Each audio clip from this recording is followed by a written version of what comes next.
In the 41st millennium, Space Marines are a thing of legend and myth to most of the Imperium and its citizens.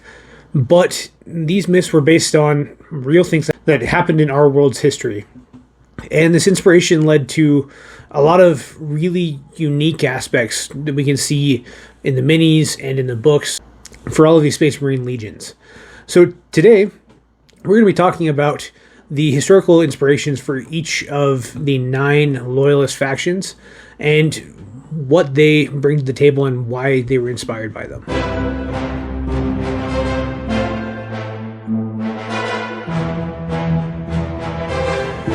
So originally I thought about going in order like I usually do for videos like this, but today I wanted to just knock out some of the really easy ones first so that we can talk about some of the more unique ones with a little bit more time and detail. So the first one is probably the most obvious of all of the Space Marine legions, and that is the Ultramarines. They are Roman power armor. That's really all they are. Even their fighting styles play into the squad tactics of pressing and backing, as well as maneuvering in a unit by unit basis and having fixed units that are singularly unique to a single design, while still being adaptive as a whole body. Rome is what inspired a lot of different militaries, including the US military today. Their logistics and strategy and their weaponization of logistical bureaucracy was second to none until, honestly, the United States. And this is why they are the core root of who the Ultramarines are and where the inspiration for the Ultramarines comes from. The Ultramarines do also pull quite a bit from the US military in a modern sense, as far as some of their specific tactics and specific vehicles and artillery and things like that. We do see them pretty commonly associating that way, although their rank structure is not similar to either Rome or the US military, which kind of surprises me. Their rank structure is far more similar to a World War I era Britain or France, with mass blocks of units under a single sergeant instead of working in smaller teams. And if we look at Rome, they would do that in squads of 10 and break up that way, whereas sometimes you get that with Space Marines, with the Ultramarines in particular, but sometimes they're smaller groups, larger groups. They can be multifunctional units as well, and it leads to a very different type of command structure. On top of that, you don't have a ton of lieutenants in the Ultramarines. You would in both the Roman structure and the US military structure. You would have 1 lieutenant for approximately every 5 units of individual soldiers. So if we were to put that into this structure, on your tabletop, if you're running 5 assault intercessor squads, you would have 1 lieutenant tied to one of those squads. And that would be the structure you would have. You'd also see this with librarians and chaplains and things like that would be scattered in there, maybe to play that lieutenant role. But often in the lore itself, they are far more big brick mobile units that you may even see like in the American Civil War or through early World War I. So it does have some variance in there, but it is pretty heavily based on the modern US Army and Rome itself. We stand ready. The next one is a lot more complicated to really figure out what they're based on, because their home world is wildly different from their design and infrastructure influence. So that is the Imperial Fists. The Imperial Fists are very defense-oriented and are very big engineers as well as heavy weapons users. Because of this, their historical inspiration comes from Germany. There's several different eras of Germany that pull this as well, including World War I, for a lot of the rank structure and the infrastructure and trench focus nature that they have. But their main influence comes from the Teutonic Knights, which were German knights throughout the Middle Ages that focused on preventing expansion by the Orthodox and the Muslims on the Far Eastern European front, They were typically based in Germany or Poland, and were known for being very defense-oriented and very structure-oriented. A lot of the modern castles you can see in that part of the world were all built by either Teutonic Knights themselves for Teutonic Knights, or had Teutonic Masons come in to design and build the castles for the noble that was ruling the area. So because of this, that's where their inspiration comes from, and it even goes into the Black Templars. The Black Templars are very heavily influenced by the Teutonic Knights and the Knights Templar. Kind of a hybrid there. A lot of their appearance is very Teutonic Knight, while their crusading nature is more Templar than Teutonic Knight. The Teutonic Knights did go on crusades, but a lot of times they would be going into Antioch to reinforce it and build up its defenses, and then they'd move to Acre or different cities that had been recaptured and rebuild its defenses and fortifications and make it better so that they couldn't be retaken after the Templars pulled back. And this even strays into their Primarch. Rogal Dorn actually has a pretty almost one-to-one representation as a Grand Master and Grand Mason of the Teutonic Order. And I'm going to read the name because I will butcher it if I don't. The name that is pretty heavily tied to him is Sebastian Le Preste de Vauban. I probably slaughtered that name. Look him up. He's a very interesting character throughout history who became famous for building a lot of the defenses that came into effect even several generations later at the Battle of Vienna and a few other places. So Rogal Dorn is also tied to this Teutonic Knight connection. And before we keep going, let's have a quick word from our sponsor. Oh, sorry about that. Just enjoying a nice clean W Energy. It's our new sponsor on this channel that I'm super excited to have involvement with. They're a clean energy company that specializes in unique flavors and a bunch of different varieties of products. In the past, I've had some health problems in my life, and I've become very particular about what I take in. And unfortunately, in the energy world and in the hydration and electrolyte world, it's pretty hard to actually be super detailed without spending a ton of money. And that's why I enjoy W. They're a very clean and healthy alternative to your big energy drinks like Monster. But on top of that, they're actually designed with electrolytes. They also come with the electrolyte specific version called W Hydro that is also a big part of what I take in. So I would definitely recommend checking them out at w.gg. And if you use code WARGAME, you can get 10% off any of your purchases. I also have a link down below in the description so you can go check out their starter pack. The next legion we're going to talk about are the Blood Angels. The Blood Angels were a little bit different one to try and find these details on. It was kind of interesting to see exactly what the Blood Angels would entail. And after a little while, I actually realized that they actually have a pretty strong influence from the Italian Renaissance. A lot of the beauty and grimdark mix was super common in that era. And we get to see that very emotion-filled and kind of rage-filled nature of that era. We even get to see it in some of the armor that they wear, as well as accents and traits.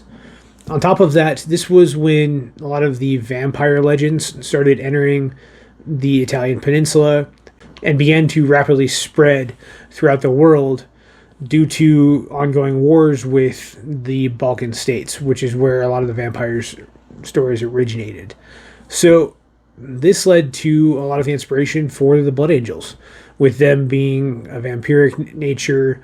A lot of the pale complexions were popular back then.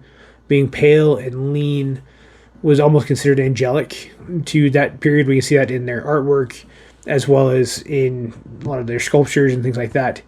And this carries over to Sanguinius as well. Sanguinius is very much the pure perfection of this era's art, like you'd see in the David or the painting of Michael. And it's really fascinating to see all of the little intricacies that tie into the Blood Angels and make them who they are.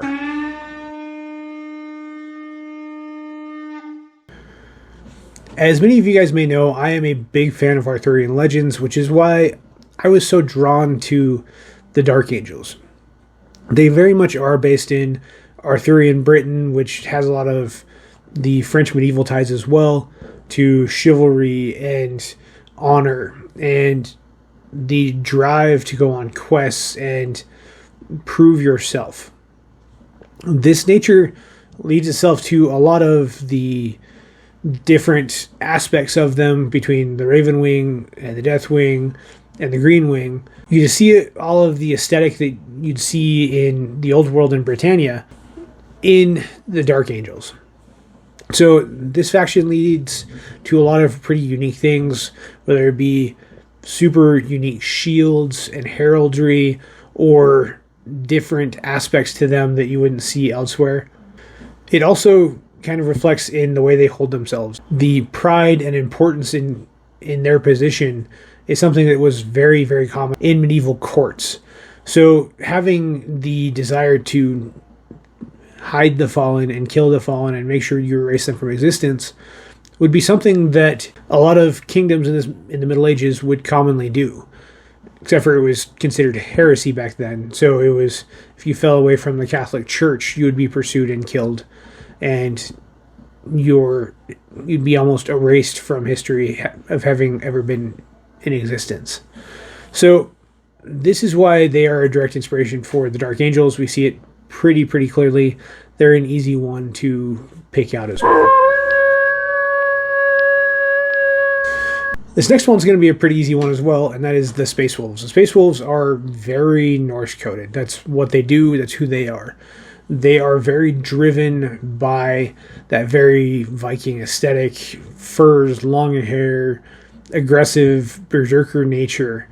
And it's pretty easy to see who they are and what they represent. Throughout the Horus Heresy, you get to see Leman Russ basically be a one-to-one representation of Thor throughout Norse legend. And it's pretty clear what they are as an aspect. And frankly, this is why the debate for what Russ will look like when he comes back is really fascinating. Some people want him to come back very almost werewolf-esque, which I get, but I'm not a fan of. My personal desire is that he comes back in a Odin style. The old wizened father who knows better, and he becomes what the Emperor always wanted him to be. It's kind of like we got to see with Lionel Johnson. Lionel Johnson was very much that brash man who was more obsessed with his ego and his position in the Imperium than actually doing his job. Now, when he came back in Lion Son of the Forest, this was actually very different. He came back as that wizened, experienced, late-stage Arthur character. For example, one of the books over my shoulder is The Life and Death of Arthur. And towards the end of that book, Arthur is pretty old and pretty experienced. And he operates very much like the Lion does in Lion Son of the Forest, which I really enjoyed. I hope Russ gets the same treatment. In the Horus Heresy novels, Russ was probably one of my least favorite characters in there. He was very one-note, didn't really do anything exciting that wasn't completely telegraphed and expected, which I wasn't a fan of. So giving me that Odin all-father nature is something that I think would be really fascinating. And watching the Space Wolves shift gears to honestly what they've kind of become, the aggressive arm of true justice in the Imperium. The Inquisition and several other factions have their own desires and their own version of justice, but the true version of justice that we see throughout modern 40k lore tends to come from the Space Wolves. They can have mercy and they can have justice at the same time. So if that's what you're wanting to see, let me know in the comments below. Next, let's keep going on to the Salamanders.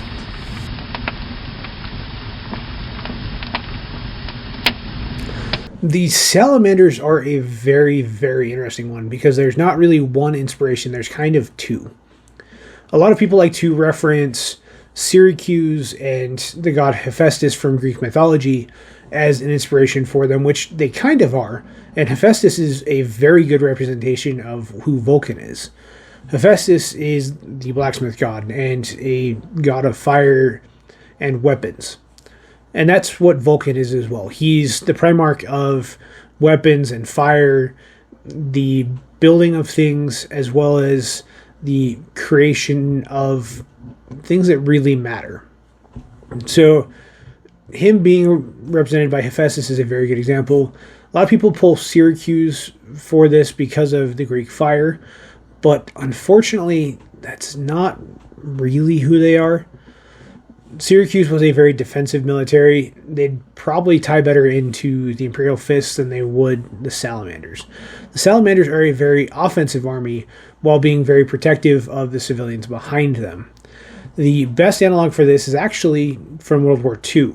The U.S. Marine Corps in the Pacific Theater would very famously use a lot of fire to cleanse and purge tunnels and caves of Japanese that refused to surrender. But at the same time, they were very, very focused on protecting innocent civilians. They did everything they could, including many of them laying down their lives to protect civilians that were fleeing the Japanese oppression. And we see this a lot with the Salamanders as well. So the Salamanders as a whole are definitely World War II era Marines, represented as 40k Space Marines, while Vulcan is Hephaestus. Now, before we jump on to the last 3 legions, there's a special message I wanted to share with you guys as well. Hey everybody, I wanted to thank all of you guys for being part of this channel. It's been a lot of fun to share all of these videos with you and talk Warhammer and other games. If you want to be more involved in this community, we are currently working on building up our Patreon and Discord so that you guys can be more involved, share your thoughts, have discussions, and become a real part of this community. On top of that, we are getting super close to being able to include our shop on this channel so you can get your Readers of Wargame merch directly here instead of on my website, which is www.tylertartar.com. So make sure you go check that out as well. And if you can, one thing we're missing is watch hours. So if you can spare us a little time and check out a second video, I would greatly appreciate it.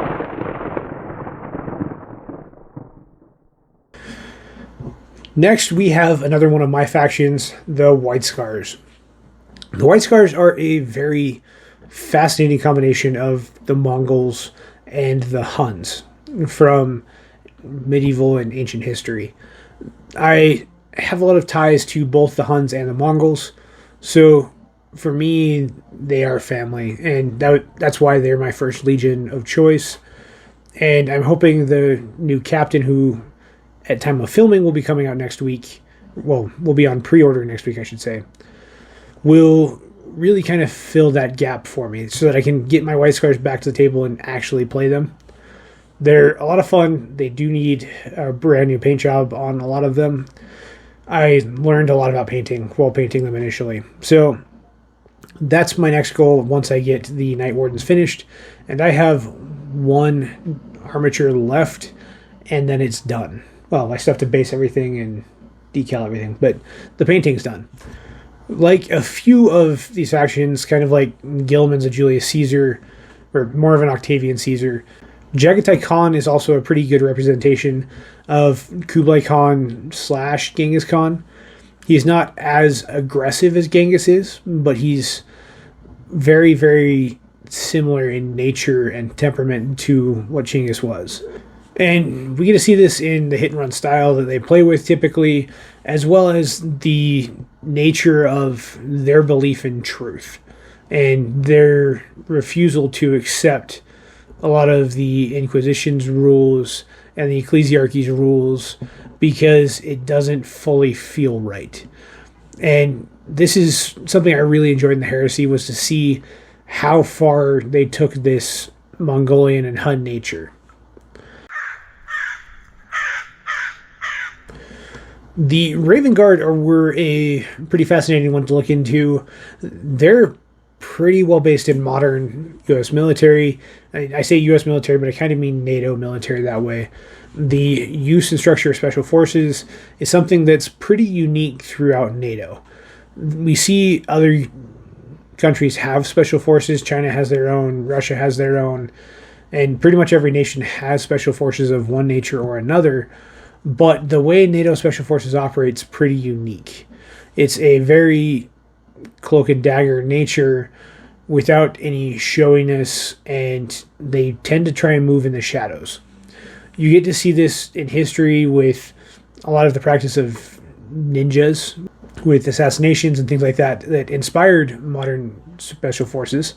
But the special forces nature and style of warfare is very much what you see in the Raven Guard itself. You even see this in the almost guerrilla fighter nature of Corvus Corax, the long-suffering, spurned hero who went through hell with his people to rise up and make them who they are today, is very much who Corax is. So with all of this, you get that very Raven Guard feel to bring to the tabletop. And it was kind of fun to use them as my baseline archetype for my Night Wardens. As soon as I get them based, I'll probably move them over here to one of those shelves and get lights in there so you can see them. But it was really, really fascinating to try and figure out how to play that way, because normally when I'm playing 40k, I'm either playing fast with my White Scars or very, very heavy with my Dark Angels, and my Votan are kind of that way too. They're heavier hitting, slower moving. So to have very light Raven Guard maneuvering across the table and doing different objectives was really fun to try and figure out. So that just leaves us with one last legion, and that is the Iron Hands. The Iron Hands were probably the hardest to figure out. They have a few different natures to them. A lot of the culture you see throughout the Horus Heresy is almost Spartan in their way of doing things, but their obsession with technology and the mechanical being the key to winning things is far more reminiscent of the Cold War era, especially in the United States. How defense contractors and developments of different weapons in the space race were the foundation of who America was for probably about 50 years. It's still kind of the case today, but it's shifted from the mechanical into the technological and the data-driven culture, but it still exists. And seeing this represented so heavily in the Iron Hands, especially knowing that they were originally developed in the 80s and 90s, makes a lot of sense. This was a culture that was very, very common at the time and would have been very easy to focus on and represent for the Games Workshop creators that developed the Iron Hands. Consolidating position on the objective.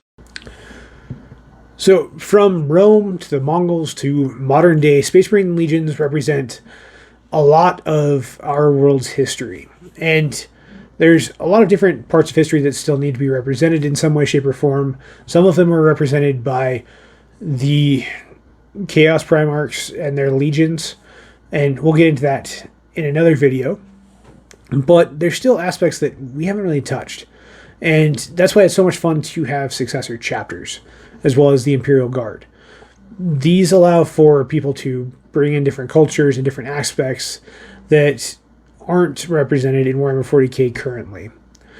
So let me know down in the comments below, which faction would you guys like to try out, or did I miss some historical aspect of one of these legions? Also, let me know in the comments below what historical aspect you would like to see a successor chapter based on, and what you would do to create them. And thank you for watching so far. If you have, don't forget to like and subscribe. These go a long way to making this channel stable long term so that we can create more videos and share them with you guys. Also, make sure you ring that little bell. If you do so, you'll get notified of any videos upcoming, and we'll get notified when we have more videos ready to release. So thank you guys for joining us, and I'll see you guys in the next one.